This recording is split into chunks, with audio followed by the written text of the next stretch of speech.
Welcome to Sasi official. விஜய்க்கு போட்டியாக நடிகர் அஜித்தும் வந்து அரசியலுக்கு வர போறாராம். மதுரை ஃபுல்லாக இதை போஸ்டர் அடித்து ஒட்டியிருக்காங்க.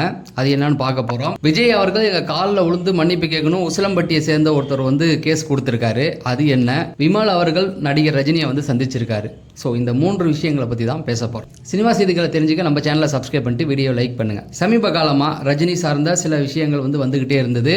அவருடைய 173வது படம் வந்து வரப்போதா இல்லையா, இந்த மாதிரியான விஷயங்கள் வந்தது.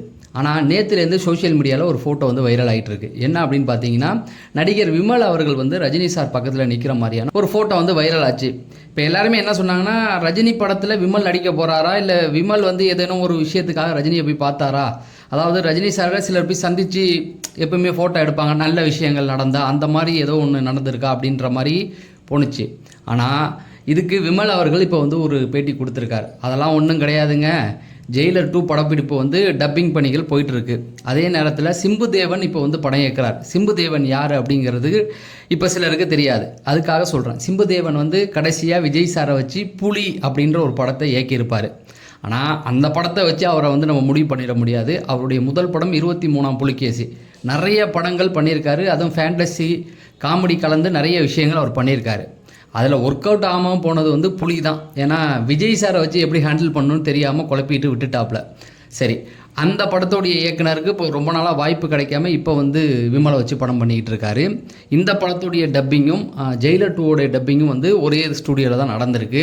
ரஜினி சார் அங்கே இருக்காரு அப்படின்னு கேள்விப்பட்டதுடன் அதை போய் பார்க்காம இருந்தால் நல்லா இருக்குமா, அதனால் அவரை பார்க்கறதுக்காக போனாங்க. ரஜினி சாரும் வழக்கமாக யார் போனாலும் சந்திப்புக்கூடியவர் தான். அதாவது இந்த நடிகர் அந்த நடிகர் வெயிட் பண்ணி வைக்கிறது அந்த மாதிரிலாம் இருக்காது. ரஜினி சாரை யார் வேணால் பார்க்கலாம். இந்த ஃபோட்டோ தாங்க இது அப்படின்னு சொல்லி விமலே வந்து ஒரு செய்தியை சொல்லியிருக்காரு. அதுக்குள்ளே அவன் ஒன்று பேசிட்டான். அடுத்து விமல் வந்து ரஜினி சார் கூட நடிக்க போகிறாரு அப்படி இப்படின்னு கிளப்பி விட்டாங்க. அதுக்கு விமலே வந்து ஒரு முற்றுப்புள்ளி வச்சுட்டாரு. சரிங்க, விஜய் சார் வந்து எங்கள் காலில் விழுந்து மன்னிப்பு கேட்கணும், எங்களை வந்து எங்களையும் எங்கள் கிராமத்தையும் வந்து ரொம்ப தவறாக சித்தரிச்சிட்டாங்க அப்படின்னு சொல்லி ஒருத்தர் கேஸ் போட்டிருக்காரு. எங்கன்னா உசிலம்பட்டியில் பாப்பாப்பட்டின்னு சொல்கிறாங்க. அந்த கிராமத்துலேருந்து ஒரு கேஸு. என்னடா கேஸ் அது அப்படின்னு விசாரித்தா, ஜனநாயகன் படத்தில் எங்கள் உசிலம்பட்டி பக்கத்தில் உள்ள அந்த பாப்பாப்பட்டியில் உள்ள அந்த கிராமத்தில் ஒரு எலெக்ஷன் நடந்ததுங்க. அந்த எலெக்ஷனை மையப்படுத்தி ஒரு காட்சியை வந்து ஜனநாயகன் படத்தில் வச்சுட்டாங்க. ஆனால் அந்த காட்சி உண்மைக்கு முரண்பாடான ஒரு காட்சியாக அவங்க வச்சுருக்காங்க. அதனால அவங்க மேலே கேஸ் எடுங்க அப்படின்னு சொல்லியிருக்காங்க. அது இல்லாமல் விஜய் வந்து மன்னிப்பு கேட்கணும் எங்ககிட்ட, சும்மாலாம் கிடையாதுன்னு. முதல்ல அந்த காட்சி உனக்கு எப்படி தெரிஞ்சது அப்படிங்கிறது தான். இதை சட்டப்படி பார்க்கக்கூடாதுன்னு கவர்மெண்ட்டே வந்து ஒரு ஆணை போட்டாங்க. அதை மீறி நீ ஏன் பார்த்த அப்படிங்கிறது தான் கேள்வியே. பார்க்கக்கூடாதுன்னு தானே சொல்லியிருக்காங்க. நீ அதை திருட்டுத்தனமாக பார்த்துருக்கா, அதை என்கரேஜ் பண்ணக்கூடாது. இதை பார்த்துட்டு வேற நீ கேஸ் போடுறதுக்கு போகிறாரு அவர். சரி, அது ஒன்று. அதுக்கு முன்னாடி பார்த்தீங்கன்னா அமீர்னு ஒருத்தர் வந்து பேசினார், இயக்குனர். அதாவது இஸ்லாமியர்களை தீவிரவாதிகளாக சித்தரிப்பது ஏன் அப்படின்னு சொல்லி அவரே வந்து இன்டர்வியூ கொடுத்துருந்தார்.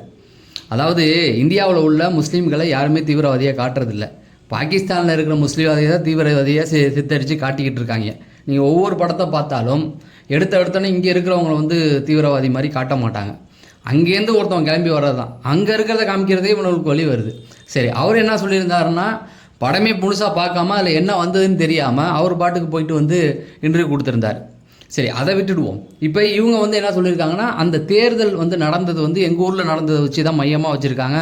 ஆனால் உண்மைக்கு மாறாத எடுத்திருக்காங்க அப்படிங்கிற மாதிரி. சினிமாவில் சில காட்சிகள் சித்தரிப்பு மாதிரி வைப்பாங்க. அதாவது அந்த நேரடி பேர்களை வச்சு பண்ணால் மட்டும்தான் தப்பு. அதை வெளிப்படையாக வந்து நேரடியாக பேரை சொல்லக்கூடாது. இப்போ சமீபத்தில் அரசன் படத்தில் இவர் போட்டிருப்பார் பாருங்க, வெற்றிமாறன். அவருக்கும் அந்த அனுபவம் எங்கேருந்து வந்ததுன்னா வடசென்னை முதல் பாட்டிலேருந்து வந்தது தான். இப்போ நேரடியாக ஒரு விஷயத்த சொல்லாமல் அதை மறைமுகமாக சொல்கிறதுக்கு உரிமைகள் இருக்குது. அப்படி தான் அவங்க சொல்லியிருக்காங்க. இப்படி சொன்னதுக்கே அவங்க ஓடி வந்து நீ வந்து மன்னிப்பு கேட்கணும் ஒரு கேஸ் போட்டிருக்காரு. ஏற்கனவே அந்த படம் வந்து ரிலீஸ் ஆகி அது ரிலீஸ் ஆகுமா அப்படின்னு தெரியாமல் எல்லாம் தவிச்சிக்கிட்டு இருக்காங்க. நல்லா யோசிச்சு பாருங்கள், அந்த படம் இப்போ வருமா வராதா, அந்த தயாரிப்பாளருடைய நிலைமையை நினச்சி பாருங்கள். இந்த பக்கம் வந்து விஜயை குறை சொல்கிறாங்க, எல்லாரையும் குறை சொல்கிறாங்க. தயாரிப்பாளராக அவர் வந்து ஒரு 400 கோடி செலவு பண்ணியிருக்காரு. அந்த 400 கோடி எவ்வளோ பெரிய லாஸ் அவருக்கு. அது கிடைக்குமான்னு யாருமே யோசிக்கிறது இல்லை. அந்த படம் வந்து தவறான முறையில் நெட்டில் வந்திருக்கு. அதை பார்த்துட்டு ஒருத்தன் வந்து கேஸ் போகிறான்னா அந்த ப்ரொடியூசருக்காக நீ என்ன பண்ண போகிற? அந்த ப்ரொடியூசரோட நிலைமையை நினச்சி பார்த்தீங்களா? அந்த படம் இப்போயாவது வந்து கிட்டத்தட்ட ஜனவரிலேருந்து அந்த படத்தை கூறு போட்டாச்சு. என்னன்னு நான் சொல்ல முடியுமோ சொல்லியாச்சு. அந்த படத்தை அந்த தயாரிப்பாளர் பாவம் அவருக்கு வந்து ஒரு கொஞ்ச நெஞ்ச லாபமாவது கிடைக்கணும், இந்த படத்தை ரிலீஸ் பண்ணால் அதில் ஏதாவது ஒரு வாய்ப்பு இருக்குது அப்படிங்கிற மாதிரி தான் எல்லாம் பேசிக்கிட்டு இருக்காங்க. அதையும் கெடுத்து வைக்கிறதுக்கு ஒரு கும்பல் கிளம்பியிருக்கு அப்படிங்கிறது தான்.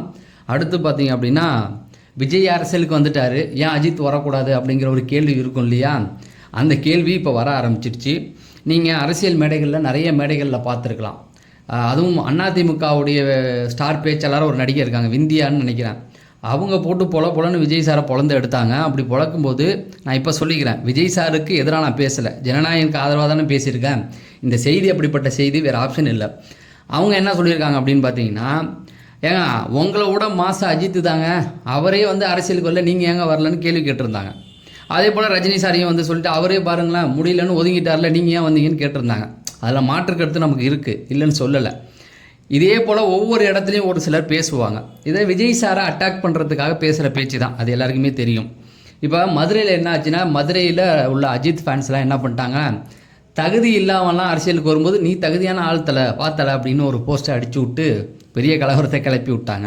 உண்மையாகவே அஜித் சாரை நம்ம பாராட்டணும். ஏன்னு கேட்டிங்கன்னா, இந்த எலெக்ஷன் தொடங்குறதுக்கு முன்னாடி அவர் ரேஸுக்கு ஏன் போனார், நிறைய பேர் கேள்வி இருப்பான், தெரிஞ்சு போனாரா தெரியாமல் போனாரான்னு தெரில. ஆனால் இங்கே இருந்தால் நம்மளை போட்டு வேறு லெவலுக்கு கொண்டு வந்துடுவாங்கன்னு அவருக்கு நல்லாவே தெரியும். ஏன்னா அஜித்தை எப்போதுமே ஒரு குரூப் வந்து ஒம்புக்கு இழுத்துக்கிட்டு இருக்கும். அதாவது சினிமா அப்படின்போது தளபதி போட்டி இருக்கும். இப்போ தளபதி அரசியலுக்கு வந்துட்டார், சும்மா விட மாட்டாங்க, அஜித்தை வந்து இழுப்பாங்க. அது அவருக்கு நல்லாவே தெரியும். அவரை இழுத்து தான் விஜய் அடிப்பாங்கன்னு. அதனால தான் அவர் கிளம்பி போயிட்டாருன்னு நான் நினைக்கிறேன்.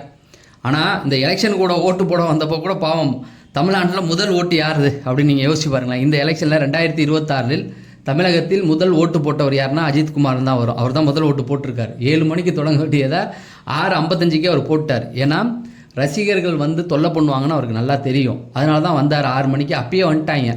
அப்பயுமே வந்து அவரை போட்டு டார்ச்சர் பண்ணோன்னா அவர் வந்து ஒரு செல்ஃபோனில் வீடியோ எடுக்கிற மாதிரி எடுத்து அவங்கள மிரட்டி கூட பார்த்தாரு. ஒன்றும் அடங்குற மாதிரி தெரில, அவர் அமைதியாக போயிட்டார். ஏன்னா அவர் ஒதுங்கி போகணுன்னு நினைக்கிறாரு, அவங்க இழுத்து விடுறாங்க. உண்மையாகவே அஜித் வந்து கட்சி தொடங்கினா மாசாக தான் இருக்கும். உண்மையை சொல்ல போனோம்னா விஜயகாந்துக்கு எந்த ஒரு மாஸ் இருந்த வில்லேஜ் சைட்லலாம் அந்த அளவுக்கு பெரிய மாஸ் வந்து அஜித் அவர்கள் இருக்குது. பெண்கள் கூட்டம் அவர் கொஞ்சம் கம்மின்னு சொல்லலாம். ஆனால் பசங்க கூட்டம் விஜயை விட அதிகமாக இருக்குதான். நான் வந்து 2 பேரையும் கம்பேர் பண்ணி சொல்ல இருக்குதான். ஆனால் அவருக்கு விருப்பம் இல்லை அப்படிங்கிறது தான். அஜித் அவர்களுக்கு அரசியலில் விருப்பம் இல்லை அப்படிங்கிறதும், நான் பொதுவாக இந்த நடிகர் பண்ணுற எல்லா விஷயத்தையும் நான் பண்ண மாட்டேன் அப்படிங்கிறத அவர் ஒதுங்கி இருக்காப்புல. அதாவது 2 பேருமே வந்து சினிமாக்குள்ளே போட்டிடுது. அதை தாண்டி 2 பேருக்குள்ளேயும் நல்ல நட்பு இருக்குது. அவர் பல இடங்களில் வந்து விஜய் சாரே வந்து நண்பர் அஜித்னு சொல்கிறத பார்த்துருக்க முடியுது. பல இடங்களில் அஜித் வந்து என் தம்பி விஜய்ன்னு சொல்கிறதையும் நம்மளால் கேட்க முடியுது. அவங்களுக்குள்ள ஒரு பாண்டிங் இருக்குது. அதெல்லாம் கெடுத்து விட வேண்டாம். உண்மையிலேயே அஜித் சாருக்கு வந்து அரசியலுக்கு வர விருப்பம் தான் அவர் வந்துடுவார். யாருடைய மிரட்டலோ யாருடைய பேச்சுக்கோ கேட்டு உட்காரக்கூடிய ஆள் இல்லை. அவருக்கு இதிலெல்லாம் விருப்பம் இல்லை, அதனால் ஒதுங்கி போகிறாரு. அவரை தொல்லை பண்ண வேண்டாம் அப்படிங்கிறது தான். ஏன்னா விஜய் சாரை அசிங்கப்படுத்தணும், அஜித் சாரை கூட்டு வர நினைக்காதீங்க. அந்த ஒரு விஷயம் அஜித் அவர்களுக்கு பிடிக்காது, விஜய் அவர்களுக்குமே பிடிக்காது. ஆனால் ஒரு காலகட்டத்தில் வந்து சன் டிவி அந்த ஒரு சில சேனல்கள் வந்து அஜித் அவர்களை ரொம்ப மட்டம் தட்டி கீழே இறக்குனாங்க. வாரிசு பட ப்ரொடியூசர் கூட அவரை வந்து அவர் 2ஆம் பட்சம் தான் சொன்னாங்க. அப்போ கூட அவர் நேரடியாக வரலை அப்படிங்கிறது தான். ஏன்னா அவருக்கு தெரியும், அவர் கொஞ்சம் டீசெண்டாக கிளம்பிட்டார்.